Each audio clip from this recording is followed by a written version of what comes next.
আসসালামু আলাইকুম বন্ধুরা। আশা করি ভালো আছেন। আমি মোহাম্মদ শরীফুল ইসলাম শরীফ, ফিউচার লাইফ ফাউন্ডেশন সিরাজগঞ্জ টিমের পক্ষ থেকে আপনাদের নিয়ে যাচ্ছি। আমাদের সিরাজগঞ্জ প্রতিনিধি আরেকজন মর্শিদা আপাকে দেখতে পাইলেন। আমি আজকে যাচ্ছি রোশনির বাড়িতে। রোশনির বাবা নেই। তোমার নাম কি? মোসাম্মদ রশি। মোসাম্মদ রোশনি। কোন ক্লাসে পড়ো তুমি? ক্লাস 8। ক্লাস 8 কোন স্কুলে? হোমবালা গার্লস। ক্লাস 8 হোমবালা গার্লস স্কুলে পড়ো। তোমার রোল কত? 14। 6 মাস থেকে আপনি পালতেছেন। আপনার বাচ্চা কাছে কটা? আমার বাচ্চা কাচ্চা 3টা। আর একটা 3টা। দুইটা। আচ্ছা সেটাই ঠিক। ছেলে একটা মেয়ে। আপনার হাজবেন্ড কি করে? অটো চালায়। ওর মার খরচ পাতি কি পরিমাণ? এটা কি অবস্থা? মার খরচ 3,000 করে। 3,000 টাকা শুধু খরচ দেয়। আর সে কি বিয়ের সাথে করছে? বিয়ের সাথে করে। ওখানে সে ঘর ভাড়া দেয়, খাওয়া দাওয়া করে। কতদিনের আছে? আমরা এখানে আছি তো মা ঘরে যান পরে খাওয়ার মতো। করতে চাও ডক্টর মানুষের সেবা করতে চাও। আর পারে, তুমি তো দিতে পারে না তো। রাইট রাইট তুমি দীর্ঘ সেটা 6 মাস যাবত 6 মাস বয়স থেকে তুমি এখানে আসো। তাহলে এখন ছোট থেকে বড় হইতেছে, তোমার খালাখালু তোমাকে যেভাবে পালন করতেছে, এতে কি তোমার চাহিদা পূরণ করতে পারে বা তাদের ইনকামের অবস্থানের প্রতি? যে আসলে আপনি আপনার যে কষ্ট, যে চিন্তা, কি অবস্থা করেন? আসলে আশা আছে যে একটু ডাক্তার বানাতে চাই।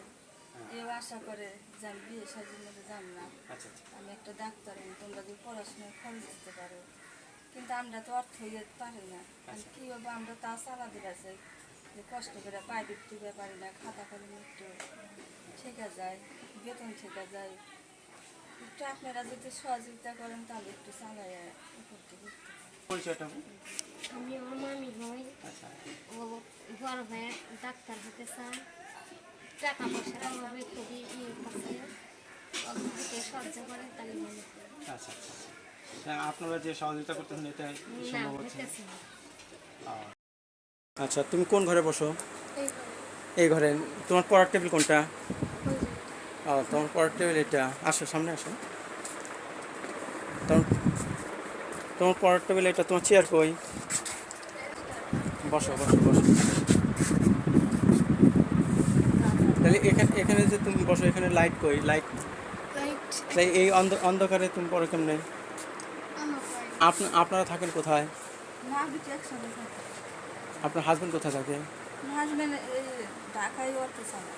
ও ঢাকা অটো স্যার। তার মানে আপনারা মা বেটি মিলে এখানে থাকেন, এই দুজনে থাকেন। 7টা যখন থাকে তো আমরা বলি এখন আমাকে লেখাপড়ার জন্য একটু সাহায্য করলে ভালো হয়, যাতে আমি আমার পড়ালেখাটা চালিয়ে যেতে পারি, আমার ইচ্ছাটা পূরণ করতে পারি।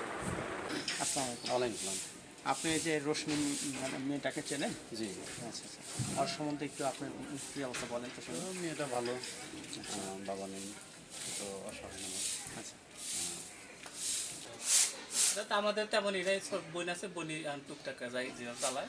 আচ্ছা আচ্ছা আর আমাদের তো তেমন টাকা পয়সা নেই, সমর্থ নেই। আচ্ছা। আর আপনারা দূর সহজতা কিছু করেন সেটা ভালো।